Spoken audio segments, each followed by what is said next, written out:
Nous paie pas les créoles. We can switch in English if you want to. Wow, c'est excellent. Et donc, vous êtes accompagné de votre manager, que l'on remercie de sa présence. Swan est également présent avec nous. Bonsoir Swan. Bonsoir. Stagiaire à la rédaction, la première. Bonsoir Franck Lecomte. Bonsoir Jessie, bonsoir à tous. Et nous attendons d'une minute à l'autre Nickerson Perdius. Rebonsoir Kelly, vous restez avec nous, c'est ça? Bonsoir, non pas du tout. Je poste la question 100% pour l'émission Faites du bruit et je m'en vais. Voilà, vous saurez tout décidément, chers auditeurs. Grand concert, allez, nous démarrons par cette initiative, ce grand concert demain soir aux Zéphyrs à Cayenne. Une initiative en solidarité avec la Dominique. Ophélia, artiste incontournable de cette île. Alors, vous serez accompagné de nombreux artistes locaux. C'était déjà le cas avant, mais plus que jamais aujourd'hui, vous vous faites, on peut le dire, l'ambassadrice de votre île, qui se remet doucement du passage de ce cyclone Maria l'an dernier. C'était important pour vous d'apporter votre pierre? Oui, il a fallu que je vienne et que je dise aux gens merci, merci, merci, parce que on a déjà su que la Guyane pensait à nous. Nous avons reçu les sapeurs-pompiers de la Guyane, je crois même de Cayenne, et je me souviens qu'ils m'ont offert de l'eau pour que je puisse amener à la maison. Donc, vous voyez, je sais que vous êtes déjà là. Et merci beaucoup des bonnes choses que vous dites et de la préparation, parce que je sais que je suis là, mais je sais que les Guyanais vont retourner à la Dominique. C'est vrai qu'au niveau de l'actualité internationale, lorsqu'on a parlé du passage du cyclone Maria dans la Caraïbe, certains ont pu estimer qu'on était un peu passé à côté de la Dominique, qui a été l'une des plus durement touchées par ce phénomène naturel. Alors il y aura une 60aine de chanteurs, des chorales, des collèges Capelle et non à vos côtés sur scène. On va en parler dans un instant. D'abord, comment va la Dominique? La Dominique continue à travailler et à essayer de se rétablir. C'est beaucoup de travail parce qu'on a eu à toucher au moins 90% des maisons. Donc, il y a beaucoup de gens qui n'ont pas encore refait leur toit. Il y a beaucoup de gens qui vivent sous les tentes, sous les bâches. Mais ça continue. Le Dominicain n'a jamais peur de travailler et il a fallu s'y mettre. Et avec de l'aide qu'on a eue de l'extérieur, ça nous a encouragés et ça continue. Il y a l'agriculture qui a pris un coup et aussi le tourisme. Mais comme le gouvernement a aussi l'aide financière de l'extérieur, il y a le World Bank, c'est-à-dire la Banque mondiale, ça s'appelle, et d'autres gens qui ont voulu et qui ont mis le paquet, même de l'Angleterre. Nous sommes en train de faire ce qu'il y a à faire. Alors, nous n'avons pas dit cancéra, parce que à pousser mounon savait ça qui a attendu demain. Oui. Moka proposé qui nous coûtait un petit mot sur la musique pour ça qui pour qu'on connaisse, non pas ça avec Kimoun, mais ça qui pour qu'on connaisse Ophélia. Ok. Une idée de toi. Une idée de toi.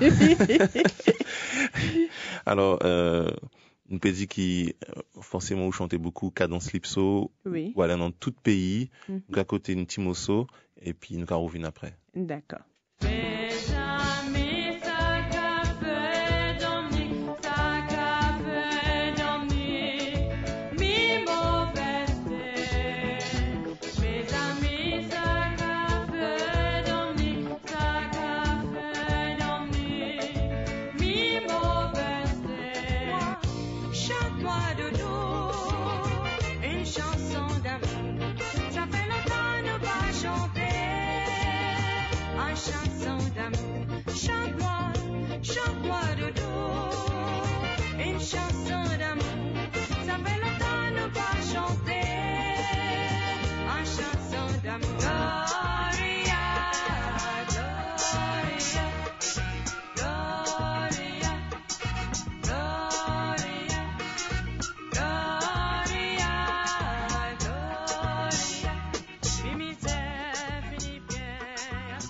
Voilà, qui met dans l'ambiance. Swan, vous connaissiez Ophélia?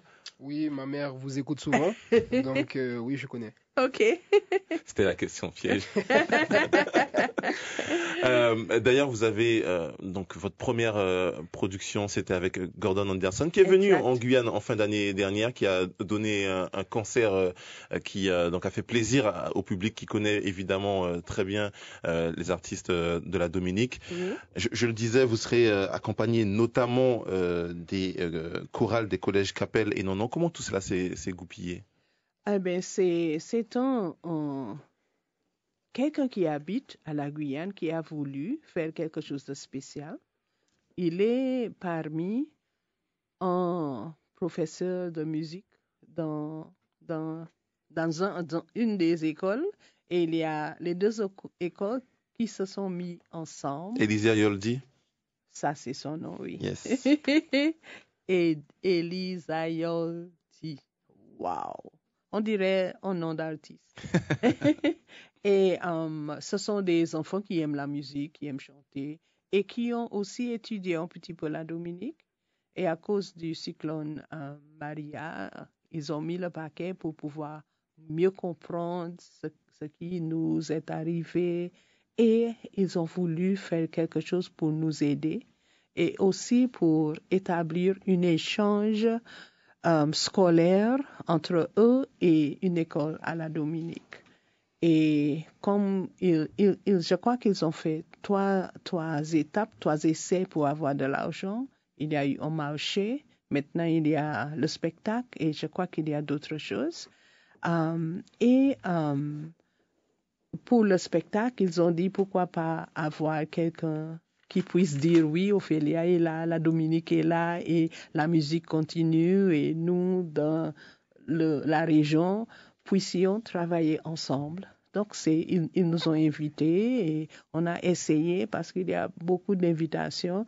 La semaine prochaine, nous serons à la Martinique, mais il a fallu être ici maintenant et je suis contente qu'on a pu dire oui. Alors, dans un instant, on parlera d'une forme de musique dont le répertoire n'est pas toujours axé sur l'amour, dirons-nous, mais en tout cas, demain soir, oui. Personne en sourit, demain soir, parce qu'on parlera de drill, restez bien entendu avec nous, Ophélia. Oui. Demain soir, en tout cas, le répertoire des artistes, donc Clara Nugent, il y aura encore Snipa, Michael Mancé, Ruth Daddy, sera beaucoup axé sur l'amour, sur donc des notions évidemment de partage. La cadence Lipso, cela vous parle, Nickerson Perdius, Franck Lecomte? Bien sûr, bah oui, c'est des rythmes vraiment associés à la Caraïbe et, qu'on entend, qu'on apprécie jusqu'ici, oui. On avait pu dire à un moment donné que cette forme ce style né à la Dominique était en perte de vitesse. Nickerson Perdius. En perte de vitesse peut-être. Aujourd'hui, on a reçu, vous avez parlé de Gordon Anderson. Moi, je ne dirais pas en perte de vitesse, je dirais qu'on a une multiplication de styles, d'influences. Mais beaucoup de jeunes générations se sont réappropriées le style, l'ont numérisé en quelque sorte. Et effectivement, la nouvelle génération, en plus, c'est un style qui, contrairement à d'autres, a su traverser toutes les générations jusqu'à l'heure d'aujourd'hui. Ça nous évoque la preuve. Swan qui vient de dire ma mère l'écoutait, donc il a été bercé avec, et c'est oui. ce style venu de la Dominique continue à bercer les générations. Mais il faut aussi se renouveler pour perdurer. Qu'est-ce que vous pourriez nous dire de la nouvelle scène artistique de la Dominique? De la Dominique, il y a encore la cadence Lipso, on ne peut pas la perdre, ça nous appartient. Il faut que je précise quand même que c'est né à Paris, mais c'était né ou bien fait faire par les Dominicains, les artistes de la Dominique. Mais ça appartient vraiment au monde. Oui, c'est né dans le foisonnement de la musique caribéenne à Paris, avec Gordon Anderson qui a mis un peu à sa sauce. C'est lui qui l'a toutes ces influences. qui l'a lancé, qui l'a fait sortir. Mais c'est de la musique et de la Dominique et du monde, quoi. Ah oui, Marc, c'est mon manager. Marc voulait ajouter quelque chose. Pour les gens qui sont au courant de ça, c'est que il y a le kizomba, tout ça. Mais ça vient de la musique de la Dominique, parce que le cadence calypso est très populaire dans les pays lusophones. Déjà au Brésil, Cap-Vert. Angola, Cap-Vert, Panama. Mozambique, Sao Tomé et Principe. À tous les pays où on parle portugais, ouais, la musique est très, très populaire.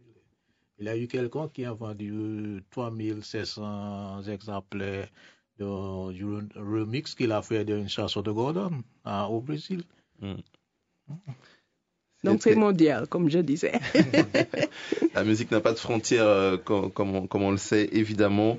Alors, on rappelle évidemment que ce concert donc est en solidarité à la Dominique, notamment au travers de ce partenariat, de ce lien créé entre donc les établissements scolaires ici en Guyane et donc un établissement de Lille, puisque parmi les institutions qu'il a fallu redémarrer tout de suite, bien entendu, l'école a fait partie des institutions prioritaires, redonner un semblant de quotidien en tout cas à ces jeunes enfants de Lille. La soirée donc débute à 19h demain au Zéphyr à Cayenne et bien entendu vous restez avec nous Ophélia tout au long de cette émission. D'accord. Oroyo. Je vous propose de parler maintenant de danse avec Magali Vérin et sa compagnie de danse Corpoemco qui présente ce soir même leur nouveau spectacle. C'est à l'Ancre à Cayenne, entre danse, musique, effets visuels. Le spectacle est intitulé Trace. Cela parle d'un jeune homme amnésique à la recherche de son amour d'enfance. Alors, le spectacle est conçu par Magali Vérin et Norma Ray, une artiste donc aux multiples facettes. Elles étaient invitées d'après le Trésor aujourd'hui. Écoutez ce qu'elles nous disaient du processus de création de Trace. Vous entendrez successivement Norma Ray et Magali Vérin. Je suis partie simplement du processus déjà de collaboration parce que Magali n'a pas réellement fait appel. C'est une vraie collaboration où on a travaillé avant sur un projet pour Mosaic Dance où j'avais fait une musique et tout naturellement on a eu envie de créer ensemble une histoire autour de la danse et autour de la musique. Donc le processus de création il est des deux côtés, ça pouvait partir d'une des musiques proposées ou d'une des chorégraphies autour de l'histoire qu'on a co-créée comme ça au fil du temps. Donc c'est vraiment une co-création. Déjà le thème de l'amour, c'est un thème universel. Et bon, c'est venu tout naturellement en fait. On a deux artistes qui avaient une telle complicité entre eux. Norma, elle a commencé à faire des images comme ça, en se disant bon, on verra ce qu'on en fera. Et puis au fil du temps, l'histoire s'est construite un peu autour d'images qu'on a faites au départ vraiment de façon anodine. Et non, alors Globetrotter, oui, parce que en tant qu'artiste, on est toujours Globetrotter. On aime aller de ville en ville. On fait des tournées. On aime beaucoup ça. Mais on dit souvent un artiste a un amour à chaque port, mais ça dépend de chacun. Il y a aussi des artistes qui sont fidèles. Des ancrages. Mais oui. Donc oui, non, c'est vraiment né d'une complicité et puis on a voulu vraiment mettre au cœur de notre projet l'amour. Voilà donc pour cet extrait. On en parlait dans l'émission Après le Trésor avec Magali Vérin. La danse, ce n'est pas si fréquent que l'on ait des spectacles de danse proposés sur la scène locale, en dehors évidemment du festival de la mer de Magali Vérin, donc Janine Vérin. Franck Lecomte, vous qui faites l'agenda culturel, ça fait un peu de bien d'avoir aussi de la danse comme ça proposée. Oui, et tout naturellement, on rappelle que la salle principale de l'Ancre est une salle créée pour les spectacles de danse. Donc, quand on peut se servir de cet écrin pour ce genre de spectacle avec cette dimension, c'est toujours opportun et heureux. C'est vrai que c'est pas forcément facile, les invités le disaient ce midi aussi, de faire venir des danseurs, des troupes de danse. On a 2 grands rendez-vous majeurs quand même dans l'année ici de danse en Guyane. Ce n'est pas forcément évident de faire tourner ces spectacles toute l'année. Il y a tout de même un public qui répond présent. On peut quasiment être sûr que ce soir il y aura du monde à l'Ancre pour assister à ce spectacle. C'est donc à 20h à l'Ancre à Cayenne. Parlons histoire maintenant, si vous le voulez bien. Ce matin, donc, le président de la République, Emmanuel Macron, réalisait cet hommage à l'occasion donc de cette date symbolique. On est le 27 avril, donc date de signature du décret donc pour l'abolition de l'esclavage. Ça s'est passé au Panthéon. Donc il a rendu hommage aux figures notamment qui se sont engagées pour la liberté, de Schellcher à Toussaint Louverture, sans oublier Aimé Césaire par la suite, qui donc l'un des chantres de la négritude évidemment. Alors au-delà de cet hommage, il y a tout un travail à faire pour continuer à entretenir cette mémoire, évidemment. J'en parle parce qu'une manifestation est organisée ce soir, mais avant, il y a eu beaucoup de débats en France sur les choix des dates. Dans chaque département d'outre-mer, il y a une date différente en fonction de l'histoire locale, donc notamment la date à laquelle ce fameux décret est arrivé sur place. Comment ça se passe à la Dominique Ophélia? Quel est le jour où donc est commémorée l'abolition de l'esclavage? C'est le premier lundi du mois d'août. Et pour nous, c'est venu en 1836. 34. Un peu plus tôt que vous, mais c'est pas grave. Oui, il y a une petite polémique aussi parce qu'il y a dans certaines îles anglophones où ils le font le 1er août. Mais pour nous, c'est le premier lundi du mois d'août. Mais ça se fête, ça se reconnaît, c'est un jour férié, c'est toujours bien. Et les gens se rendent compte que la liberté, c'est pas quelque chose qu'on doit faire comme si c'est pas grand-chose, quoi. C'est quelque chose d'important, le fait que les gens puissent s'exprimer comme ils veulent, ils peuvent dire tout ce qui est positif. Il faut faire connaître leur vision et travailler ensemble pour pouvoir atteindre ce dont ils ont besoin. Travailler ensemble. Il y a un rendez-vous, je le disais, pour honorer donc la mémoire des personnages illustres amérindiens, afrodescendants, qui se sont battus pour la liberté. C'est ce soir à la mairie de Cayenne, à partir de 19h, dans une vingtaine de minutes. C'est l'association Copena qui est donc à cette initiative de cette journée des héros de la liberté. Alors, parmi les intervenants, Evelyne Sagne, Alain Minjouk, Eugène Epailly et Serge Billet, journaliste et écrivain qui, à travers son œuvre, tisse des passerelles entre continents sud-américains, l'Afrique, les Antilles. Il a notamment travaillé sur le chef Boni, qui est donc une figure de la résistance dans notre région, au Suriname. Alors, nous avons posé la question à Serge Billet, qui était l'invité de notre journal, sur le sens de son intervention. C'est une des figures parmi d'autres, mais la chance du chef Boni, c'est que, si on peut appeler ça une chance, c'est qu'il transcende deux territoires. Il est à la fois sur le Suriname et sur la Guyane, puisqu'on sait que c'est au Suriname qu'il est né, on sait que c'est au Suriname qu'il a mené ses premiers combats, et que par la suite, après l'envoi donc de renforts néerlandais, il était obligé donc de se rabattre sur la Guyane, et en Guyane, il a connu donc un autre destin. Et donc c'est intéressant de pouvoir donc à la fois donc magnifier ce chef-là, mais beaucoup d'autres, puisqu'il y a plusieurs intervenants sur d'autres chefs dont on va parler, le chef Simon, sur Linval et sur différents personnes qui ont marqué cette histoire, notamment aussi le chef Gabriel, l'Amérindien.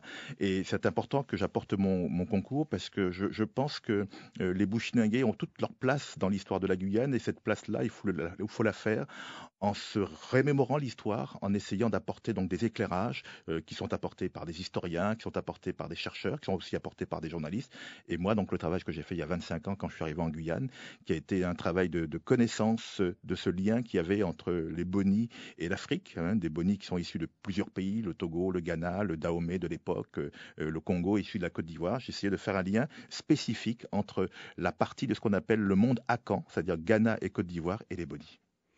Voilà donc pour cet extrait de l'interview de Serge Billet. Nicasson de Perdius, on a vu de plus en plus de revendications depuis maintenant plus d'une décennie pour la mise en valeur des résistances, la mise en valeur des figures du marronnage dans nos régions.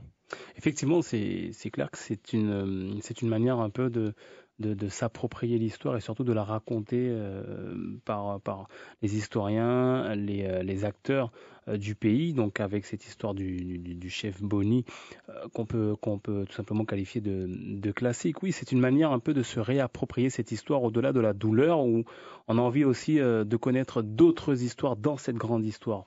C'est un peu ça, et c'est un peu ce que ça inspire.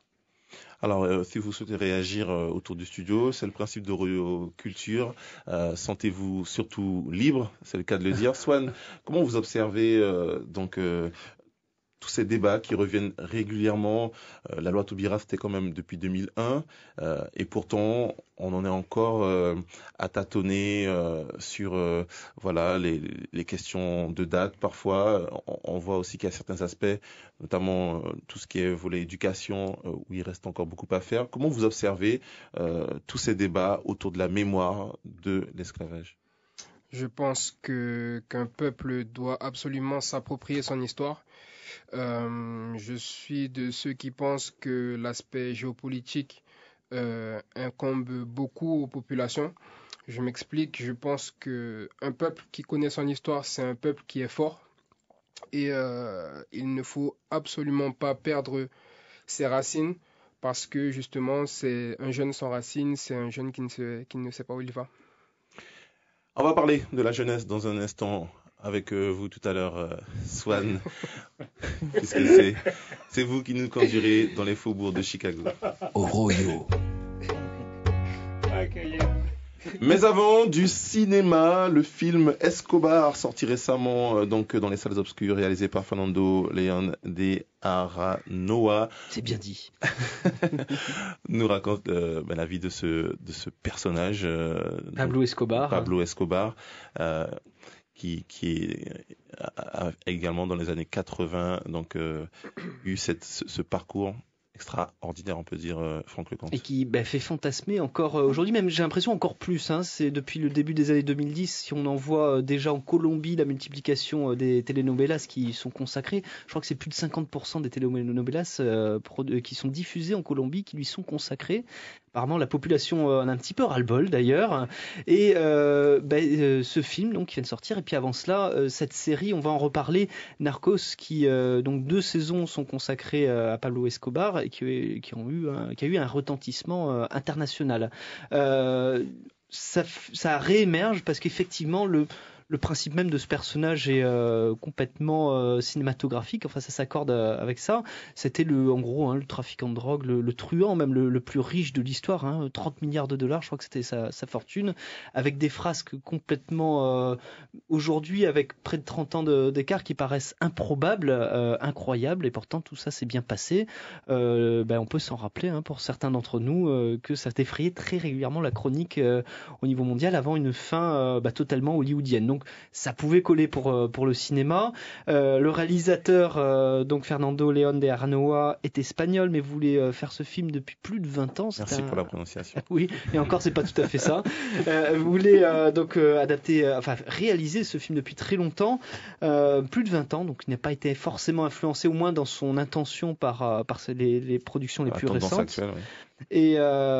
Et donc, par contre, moi, je trouve qu'il est resté dans le côté sa déclaration avant ça, c'est important. Lui, il voulait sortir de l'image du simple trafiquant. Il voulait dépasser cette image, tous les clichés en fait qui étaient autour de cela. Et la vision du film, j'ai l'impression que c'est tout le contraire. Surtout si on compare à cette fameuse série Narcos, qui est une série très documentée pour ceux qui l'ont vu. On est proche du documentaire, même si c'est très scénarisé également.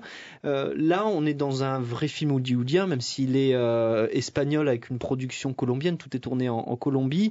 On en met plein les yeux. Et puis il y a cette première demi-heure. Moi, je trouvais que c'était même limite gênant. On esthétise toute la vie de Pablo Escobar sur toutes ses possessions, tout ce qu'il a. On peut faire le lien aussi avec un film très très connu des années 80, donc l'histoire de Tony Montana, Scarface, merci, j'avais oublié le nom, qui est une référence en la matière. Et là, ça tient pas vraiment la route à côté. Alors on suit qui a nourri l'univers du rap, on va Ah bah oui, on va parler de rap. Voilà. Non, pas de rap, de hip-hop. Attention. Voilà, tout se rejoint ce soir. Donc on revient sur Escobar. Le titre original du film d'ailleurs, c'est Loving Pablo. Donc amoureuse de Pablo en l'occurrence, puisqu'on suit la journaliste qui a été sa maîtresse pendant 5 ans, Virginia Baliero, qui est très connue en Colombie. C'était un peu plus que la Claire Chazal, vraiment la présentatrice qu'on voyait dans tous les talk shows en Colombie, en fait, qui était très intime, voire bien plus, avec le baron Ladrón, et qui a été très influente, ce qu'on voit largement dans ce film, beaucoup plus d'ailleurs que dans la série. Donc cette approche-là est intéressante. Elle est jouée par Penélope Cruz. D'ailleurs, Escobar est joué par son amoureux. Je ne sais pas s'ils sont mariés en fait, Javier Bardem. Ouais. Et les deux sont excellents dans la composition de leur rôle. Ils sont très ressemblants. D'ailleurs, tous les rôles sont très ressemblants par rapport aux vrais personnages, contrairement à Narcos. Sur ce côté-là, c'est impressionnant.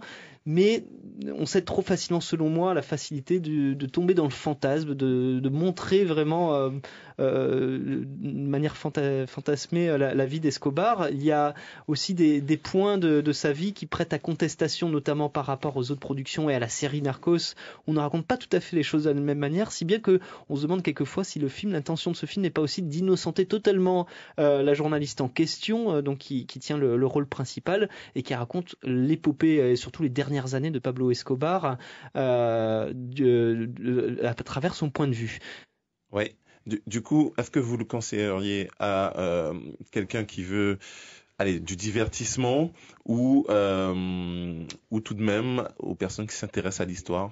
Pour l'histoire, je dirais passez votre route, foncez sur la série Narcos si vous avez du temps, parce que là, ça vaut le coup. Pour le côté divertissant, non, bien sûr, il y a des goûts. Tout le monde peut aller voir ce film. Il est relativement violent, mais moins que la série, et mérite en tout cas quand même d'être vu, au moins pour se faire son avis. On suit 2 heures quand même haletantes, et la deuxième partie, elle est bien mieux que la première. Ça vous donne envie, Nickerson Perdius? J'ai vu Narcos, donc du coup, vu la description de Franck, pas trop, mais on va voir quand même ce film. Et c'est vrai que moi, je préférais ce qu'on peut-être n'en retrouve pas, et puisqu'il n'a pas relevé Franck, c'est cette dimension dans Narcos où on a le mélange de la vie politique du pays, on a la vie de Pablo Escobar, on a aussi la guerre des cartels et la guerre aussi des guérillas, parce que tout ça le film l'aborde, sauf que les guérillas on n'entend pas parler curieusement. Le cartel de Cali. Voilà. On va essayer de voir le film, mais bon. Cali, Medellín, donc qui se sont fait une guerre sans merci. C'était au moment où Escobar allait être emprisonné. Le film est en Guyane, pas encore? Il est encore projeté la semaine dernière, la semaine prochaine, pardon, et il est déjà là depuis la semaine dernière, donc vous pouvez toujours le voir. Faites-vous votre avis, bien sûr, en allant au cinéma. Le plus important, c'est de se faire son avis soi-même.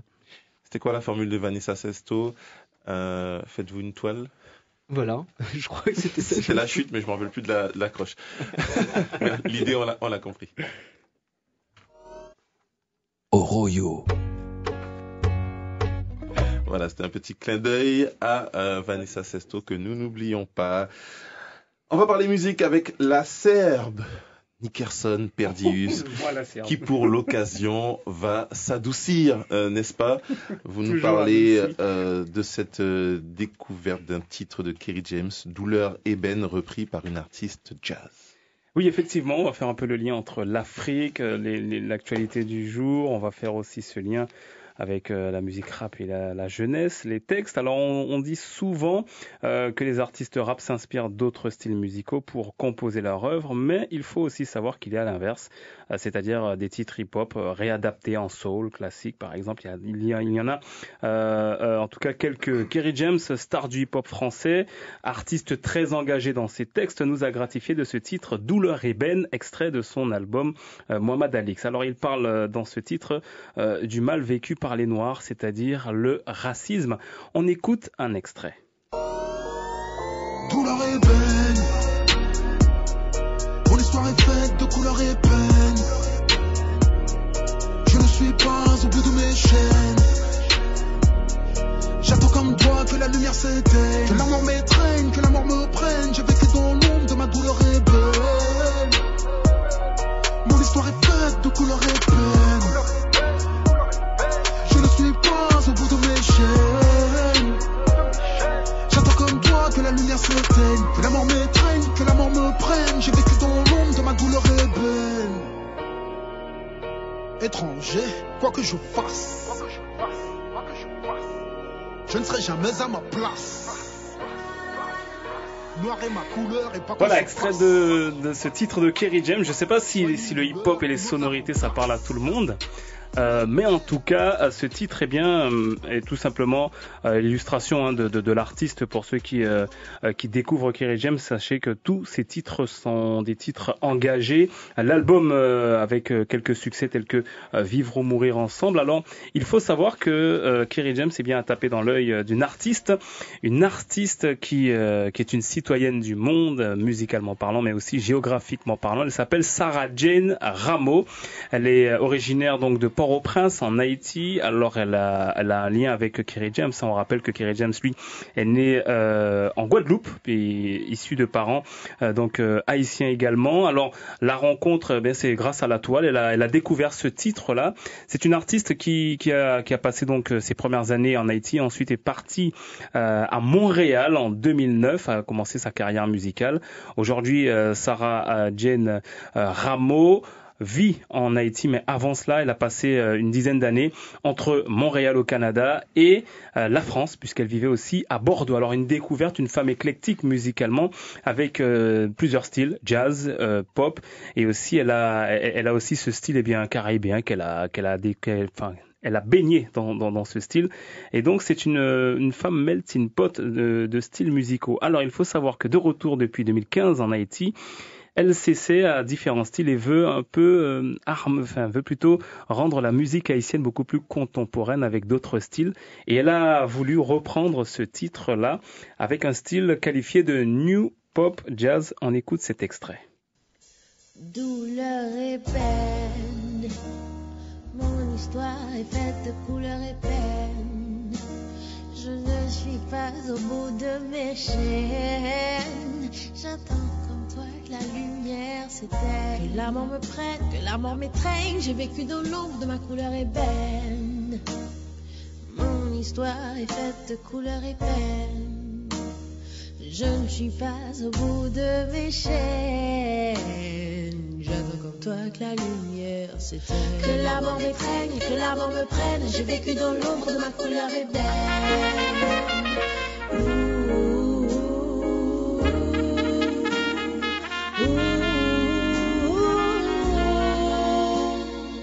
Voilà, on aurait voulu écouter tout ce titre où là, elle reprend donc exactement le texte de Kerry James. On note la référence. Voilà, vous notez la référence ? Oui. Sarah Jane nos auditeurs surtout. Et donc c'est un peu cette nouvelle vague d'artistes haïtiens en fait, où il y a Mélissa Lavo, il y a toute cette vague jazz, pop, qui tente tout simplement de se faire connaître un peu partout dans le monde, à découvrir donc ce titre Undercover Douleur Ébène signé Sarah Jane Ramo. Voilà. Très bien. En tout cas, on a senti la passion. Le jazz, mais écoutez, c'est pas beau ça. On a senti la passion donc dans votre présentation, Nickerson Perdius. C'est de l'art, c'est beau. Alors Swan, il paraît que vous êtes rapproché de la trappe d'Orio Culture. C'est ça. Donc vous avez 2 minutes pour un sujet où vous en avez prévu 5, c'est ça ? Environ, ouais. Donc, on connaissait la trappe et vous allez nous parler de la drill qui est apparue ces dernières années. Exactement. Donc la musique drill est un sous-genre musical du hip-hop lancé par des jeunes rappeurs de Chicago, des quartiers Est. Donc la drill est caractérisée malheureusement par un contenu lyrique assez violent, voire morbide. Et, c'est ce qu'on entend là. Exactement. Là, on a un extrait de Chief Keef qui a vraiment explosé dans les charts avec ce titre qui s'appelle I Don't Like. Donc la drill a fortement contribué au succès international que connaît actuellement la trappe avec ses têtes de gondole que sont Migos, Drake, Cardi B, Niska ou encore Booba que l'on connaît en France. Donc comme je vous le disais, la drill a émergé au début des années 2010 avec le succès fulgurant d'artistes tels que Lil Durk, Fredo Montana ou encore Lil Reese. Et on y vient justement à ce morceau I Don't Like qui a vraiment cartonné en 2012. Alors un style en tout cas qui a fait des émules, on pourrait dire, jusqu'en Guyane. Hein. Exactement. Donc, les artistes guyanais ont été visiblement inspirés par ce style de musique, puisque le Kouroussien Madness a abandonné le dancehall pour se consacrer à la trappe. Lesna et Lifik également se sont essayés à la discipline, mais c'est vraiment La Poisse qui a le mieux tiré son épingle du jeu avec ce titre Bougez chaud que nous entendons en fond. Il avait la poisse. Bougez chaud, bougez chaud, bougez chaud. 973, bougez chaud, bougez chaud, bougez chaud. La Versailles, bougez chaud, bougez chaud, bougez chaud. Balata, bougez chaud. Donc La Poisse que nous entendons avec Lion P qui ont profité du très bon travail du beatmaker guyanais Tornes Trapside. Et aujourd'hui encore, la drill a ses partisans en Guyane et les jeunes artistes continuent à se produire. Le crew du village chinois, le S-Gang, s'est d'ailleurs spécialisé dans le domaine et a récemment sorti le clip de Chotas avec Shadow et Soldat Lifik. Voilà, là aussi on prendra les références, on ira sur YouTube. Il reste 50 secondes, Franck, qu'est-ce qu'il faut retenir de l'agenda culturel? Mais c'est bien trop. Retenez que vous le retrouverez demain matin à la fin de votre journal de 7h. Sachez que ce soir à Rémy-Montjoly, il y a le bouillon des poètes avec du slam à partir de maintenant, donc à la bibliothèque municipale. Et puis vous en avez parlé, cette pièce de théâtre à l'EPCC des Trois Fleuves, donc l'auditorium de l'Ancre à Cayenne, trace donc de Magali Vérin avec la collaboration de Normaré. Voilà donc Orio Culture, c'est toujours trop court, mais la culture est un combat et nous serons toujours présents. On me parle à l'oreillette à la régie. C'est intéressant. Oui, ne vous inquiétez pas, ne vous inquiétez pas. Ah, si vous savez la pression que l'on me met. C'était un plaisir de vous avoir parmi nous, Ophélia. Merci à Franck Nickerson, Swan. Merci à Marc. C'est la fin de cette Oroyo Culture. Ne manquez pas le concert demain en solidarité à la Dominique aux Zéphyrs à Cayenne. Et tout de suite, l'actualité nationale et internationale.